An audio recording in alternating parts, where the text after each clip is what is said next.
ఒక్కసారి కొమ్మూరి గోల్డ్ కి కాల్ చేయండి. తాకట్లో ఉన్న మీ బంగారాన్ని విడిపించి మార్కెట్ ప్రైస్ కి వాళ్ళు కొనుక్కుని మిగతా డబ్బులు మీకు ఇచ్చేస్తారు. పహల్గాం ఉగ్రదాడి తర్వాత భారత్ పాకిస్తాన్ కు సరైన బుద్ధి చెప్పింది. భారత్ మొత్తం 9 ఉగ్ర స్థావరాలపై దాడి చేసింది. టెర్రరిస్టులను లక్ష్యంగా చేసుకుని దాడి చేసింది. ఈ ఘటనలో సుమారు 100 మంది వరకు ఉగ్రవాదులు చనిపోయారు. పహల్గాం ఉగ్రదాడి సమయంలో 27 మంది అమాయకపు టూరిస్టులను ఉగ్రవాదులు దాడి చేసి వారిని కాల్చి చంపారు. ప్రధానంగా హిందువులను టార్గెట్ చేసి ప్రాణాలు తీశారు. ఆడవాళ్లను మాత్రం వదిలేసి వెళ్లి మోదీకి చెప్పండి అని ఉగ్రమూకలు కారుకూతలు కూశాయి.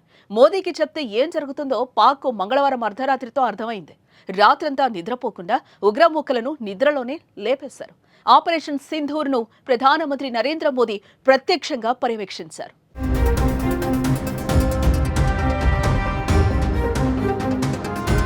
పాక్లోని ఉగ్ర స్థావరాలపై భారత్ దాడి చేసింది. ఆ దేశ భూభాగంలోని 4 POK ప్రాంతాల్లో 5 మొత్తం 9 ప్రాంతాల్లో ఈ దాడులు నిర్వహించింది.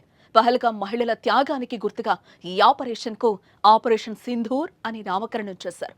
ప్రధానమంత్రి నరేంద్ర మోదీ నేతృత్వంలో ఈ అటాక్ జరిగింది. రాత్రంతా ఈ దాడికి సంబంధించి ఎప్పటికప్పుడు మోదీ పర్యవేక్షించారు. వార్ రూమ్ నుంచి ఆయన లైవ్ లో వీక్షించారు. ప్రతి అప్డేట్ ను మినిట్ టు మినిట్ అడిగి తెలుసుకున్నారు.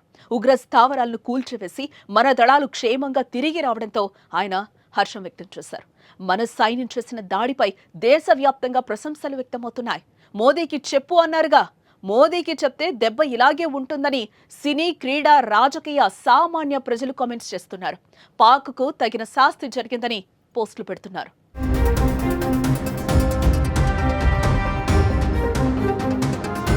పహల్గాం ఉగ్రదాడి అనంతరం మోదీ పాక్ ఉగ్రమూకలను గట్టిగానే హెచ్చరించారు.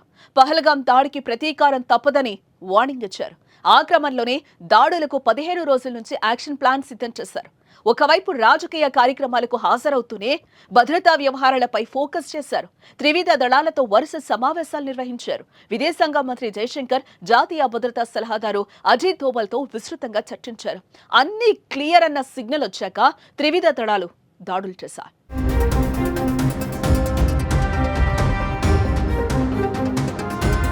ఉగ్రవాద శిబిరాలపై దాడులను భారత ఉన్నతాధికారులు ప్రపంచ దేశాలకు వివరించారు.